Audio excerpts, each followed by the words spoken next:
35.0, talking about entrepreneurship, building a business from scratch. And our next speaker is no one else but Mr. Atafo. Yeah. If you scream loud enough, you might get a free outfit. No, it doesn't work that way. He's a multi-award-winning fashion designer, bespoke tailor, and charismatic businessman. He's the founder and creative director of the iconic fashion brand Atafo. A multi-hyphenate, Mr. My Atafo skills go far beyond design, having built an illustrious career working as the head of channels at Spice TV, strategy director at advertising agency The Firehouse, and fashion editor of Genevieve magazine. Atafo chaired the Central Working Committee of the Future Award Africa for 6 years before taking up a leadership role at the Advisory Council. Maya gained formal training at the prestigious Istituto di Moda Borgo in Milan, Italy, and he's a regular speaker at the Harvard Business School Africa Business Conference, and has also had his garments showcased at the Victoria and Albert Museum, Brooklyn Museum. Yes, he is a firm believer in empowering the next generation of creatives and pays it forward through a free fashion mentorship initiative called Fashion Conversations, which gives young designers the knowledge of the fashion industry and the tools to start their own businesses. Please welcome with me with a round of applause, an outfit-winning round of applause, Mr. Atafo.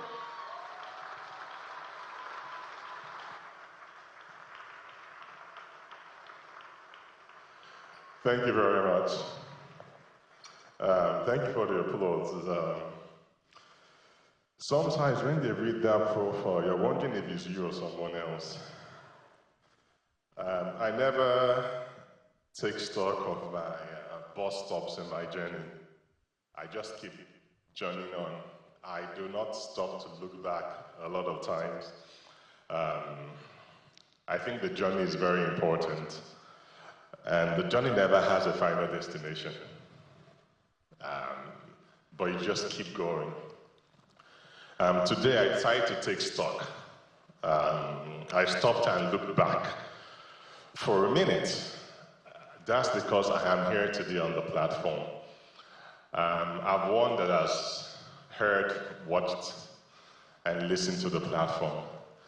And when Pastor Kojo called me and said that he wanted me to be on this platform, I was moved. Because growing up, you always hear the platform, you hear it on radio, you hear that jingle, the platform. Then you hear that voice that goes, it's the platform, the annual show about the Covenant Christian Conference, Speaking is so and so and so and so, MD Managing Director of the Also speaking is internationally acclaimed, the founder of this. Will be speaking at the platform. Do not forget, there will also be this. I'm like, Jesus Christ, am I one of those people now?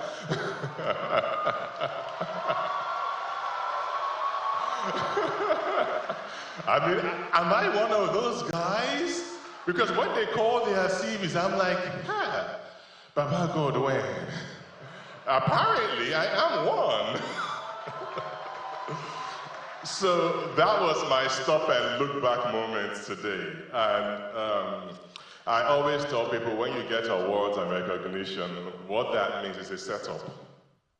Because they've read everything you have done till this point. So when they call you again, they have to read something new. Because if they keep reading the things of the past, like Funke said, you will be in the past, But to the reason why we're here, starting the business, building your business from scratch.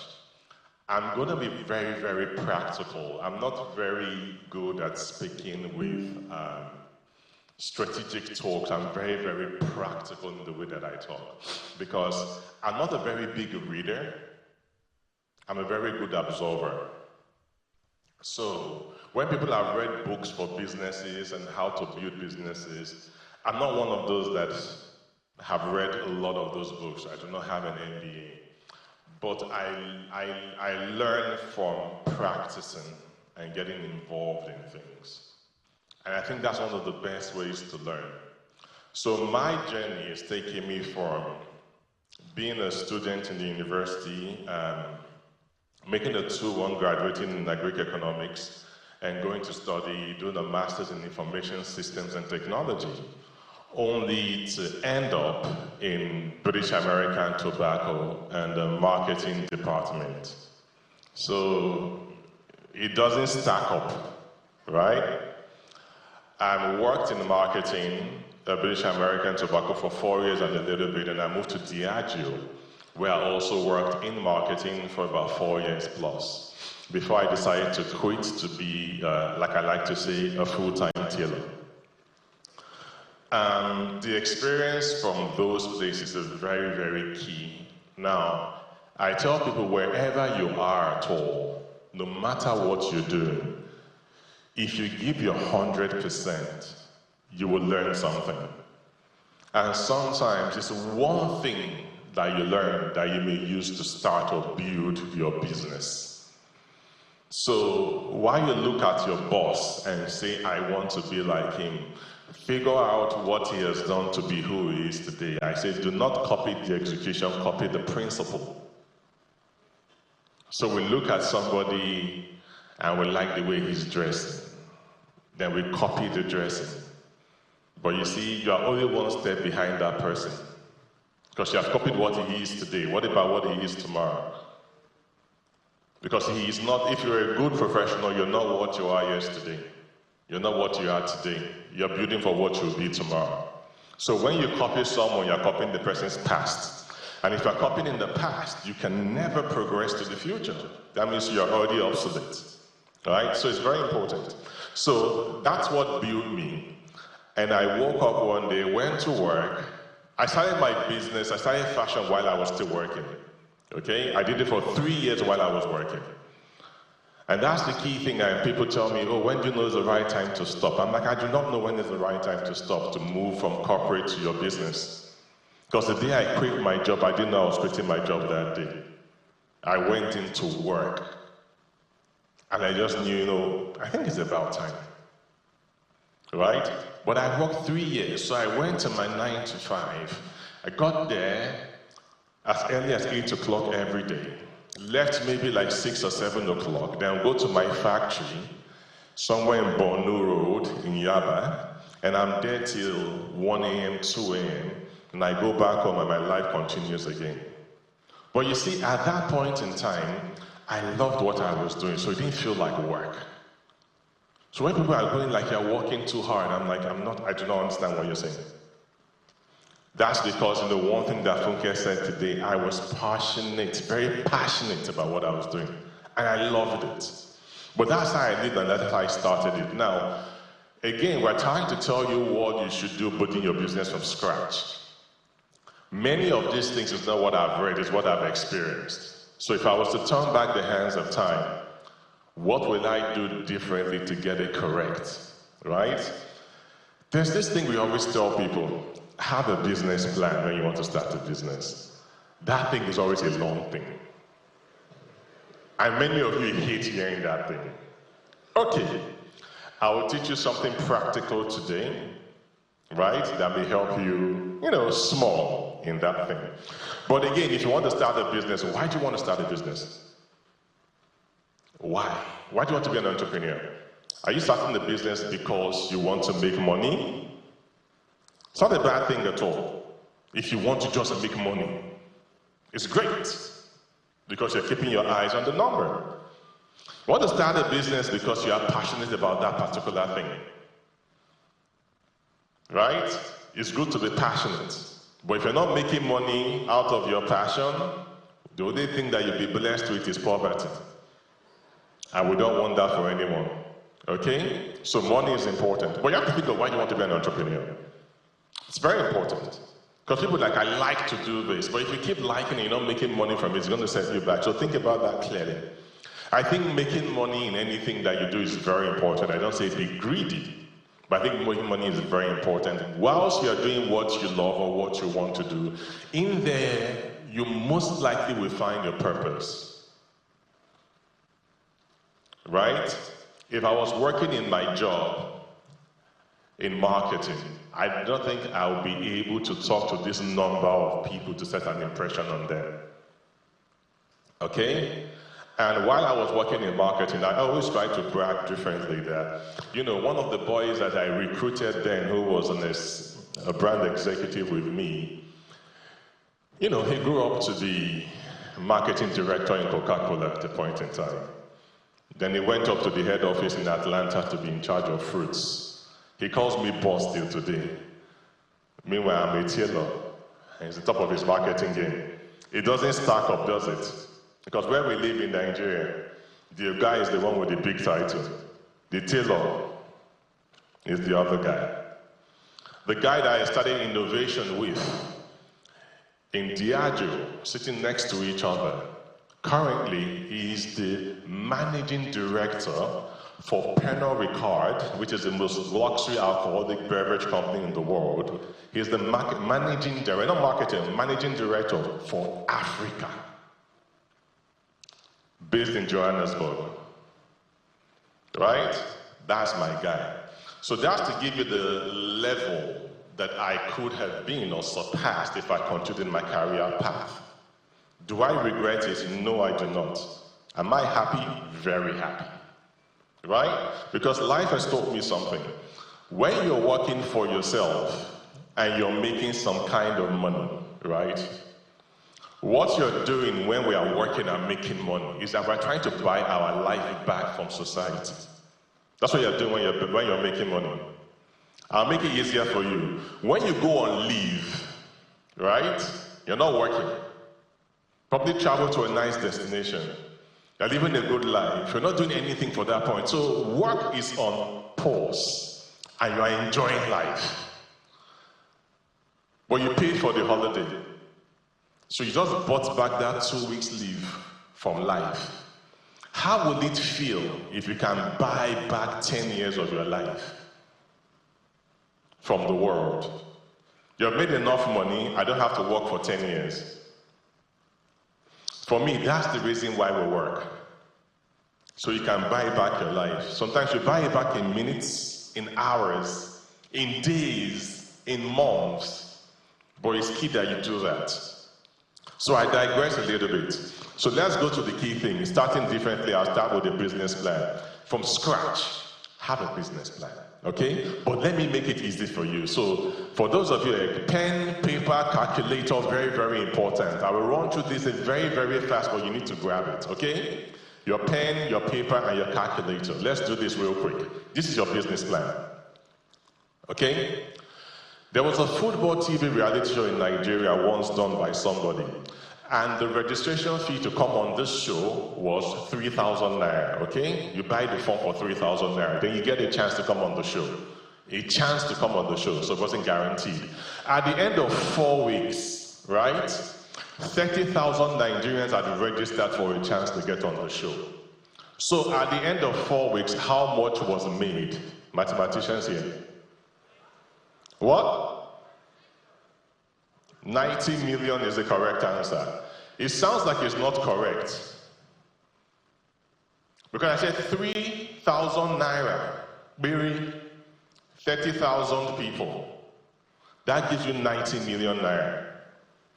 So when I heard that, I flipped it around and said, okay, as a fashion designer, what can I make and sell and make 3,000 naira profit and be able to sell 30,000 units of that thing?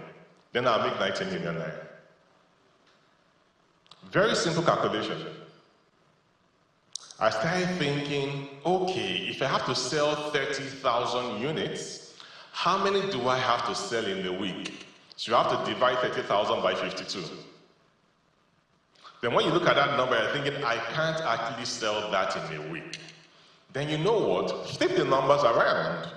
What I did was that, okay, if I make 30,000 naira and sell to 3,000 people, I can make 90 million naira. What product can I do? And I looked at the product I was doing at the point in time. Trouser, shirt, dress. Then it hit me, suits. People pay a premium for suits. And then my suit was like, 60,000 naira. And I was making 30K. Now, the suit is very bullish in price. But Pastor Kojo can testify to that. I've sent him invoice many times. So I decided to go and start making suits. And this goes back to what Funke was saying. You should be flexible in your business ideas. Because if I said I was going to be a shirt designer, I want to go and make suits. Now, what led me there was my thinking. So my business plan was now start making suits so you can sell suits, make 30,000 naira profit and sell to 3,000 people. That will make me 90 million naira. Now I realized 3,000 suits is still a lot of suits in a year. Why am I pursuing 90 million naira? What about 20 million naira? So bring down the number of suits you want to make. Bring down your profit a little bit. So 20,000 naira, and I want to sell that to 1,000 people. That's 20 million naira. If it's your first year, bring it even down more, because most businesses don't break even, as they say, in the first 4 years. But Africans, we scatter that table. We start making profit even the first year. So that's it. So once you have that thing done, your question is now, how do I produce that thing? And who do I sell it to? And Funke talked about your target audience. Now, who are these people? And what is this product? Do you know that's your business plan? Now, how you do that is not the full detail of your business plan. And guess what? For almost every entrepreneur, the how is what they do not know. That's where the work starts. I want to be a fashion designer. I want to make clothes. Tick. I want to sell clothes to people. Tick. I want to sell this number of pieces. Tick. Now, how do you start? You start researching. So if you think that people start business and they know everything, how do you know the best location to put your restaurant? How do you know the people to target for events? Now you have to start learning. Goes back to something I think I said earlier. If you do not learn, you're only going to fail. So you have to start learning how to do this, but that's pretty much your business now. So that is how you start from scratch. Think of the product. And again, your first year can be 1 million naira profit. Then the next year you review to go to 2, then 3, then 10. Then you get to 1 billion. Then you can join Davido. 30 billion gang. You know what I mean? But that's how it starts, and that's how I've seen it. And I think it's very important. And think about it this way, starting from scratch. You can't be everything to everybody. Try to be something, right?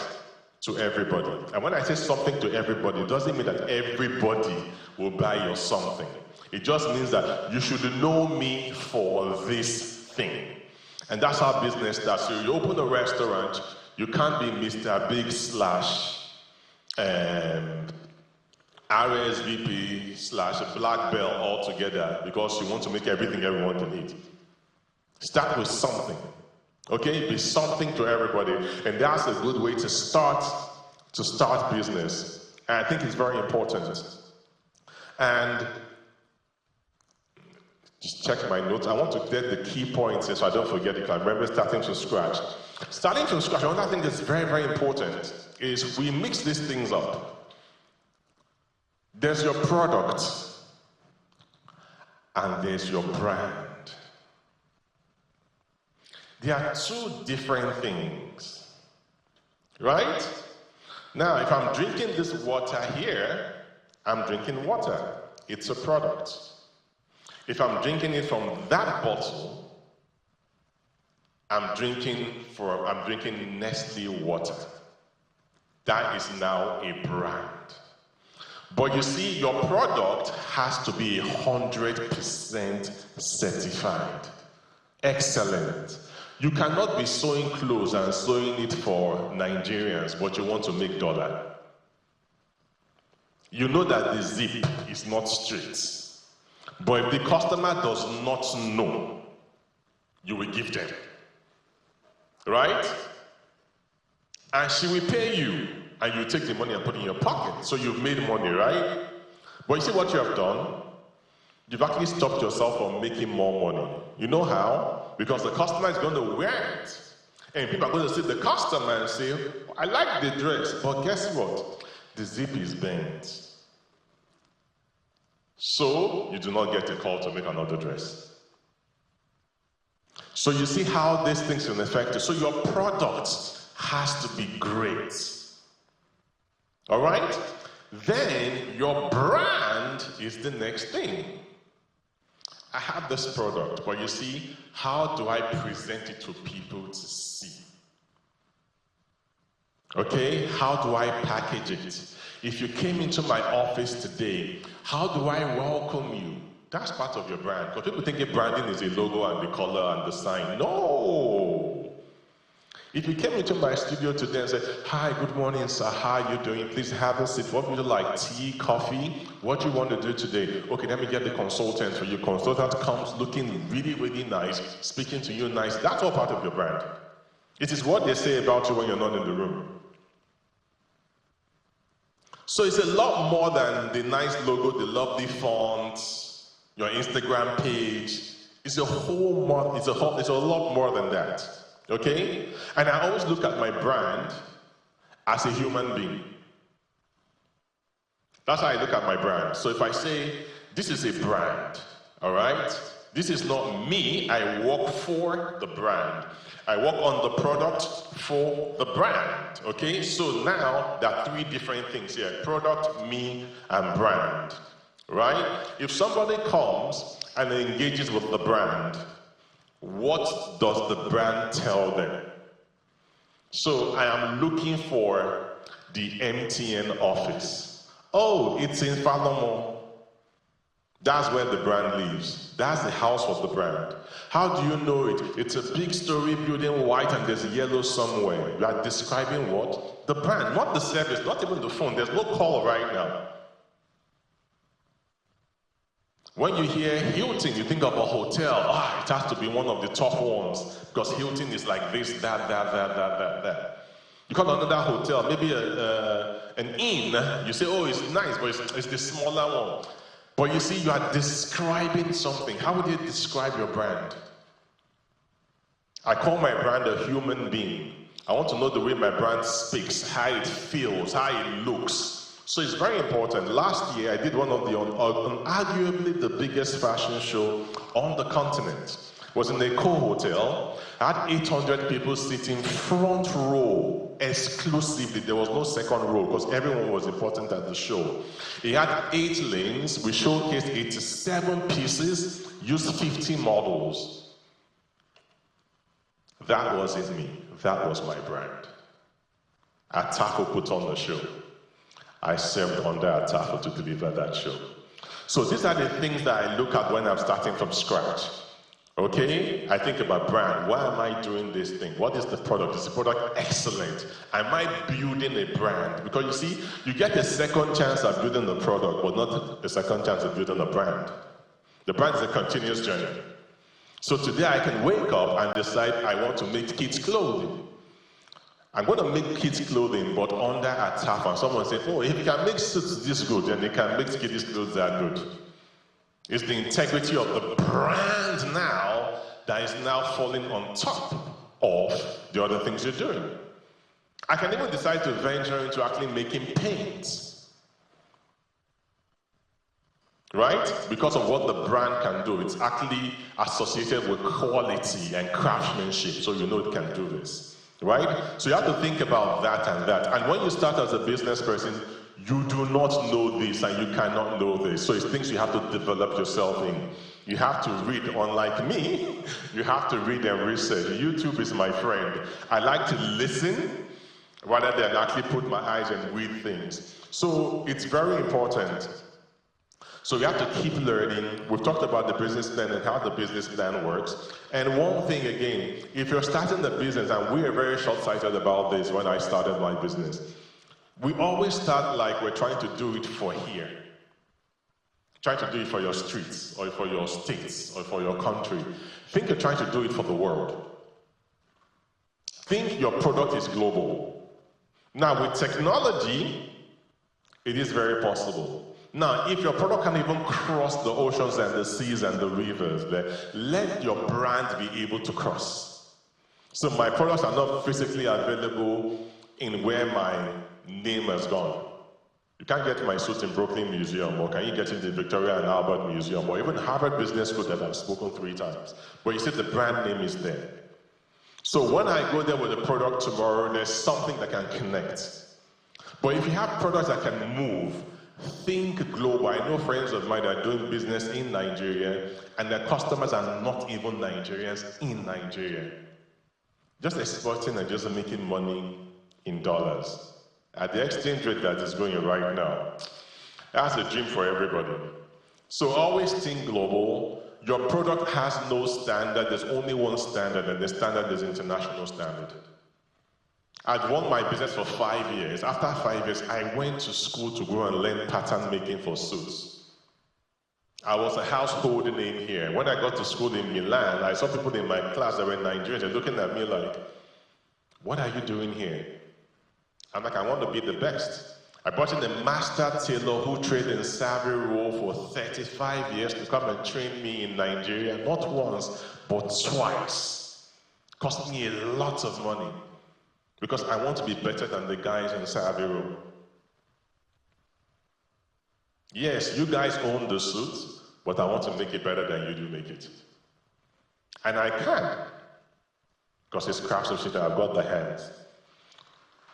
Right? So for me, it's important. I don't see myself as a local player, as a Nigerian player. I don't see myself as an African designer. I see myself as a designer of African descent. Thank you very much, and that's my time.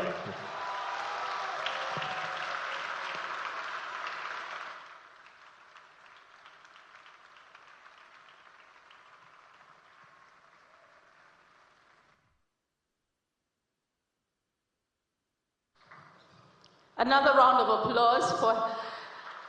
Okay, let's give a round of applause to Mai. And then another round of applause for Atafo, right? Because we know they are separate, right? If I hear there's a giveaway going on and I hear Mai is doing the giveaway, I will not go to where Mai is, I'll go to where Atafo's giveaway is, right?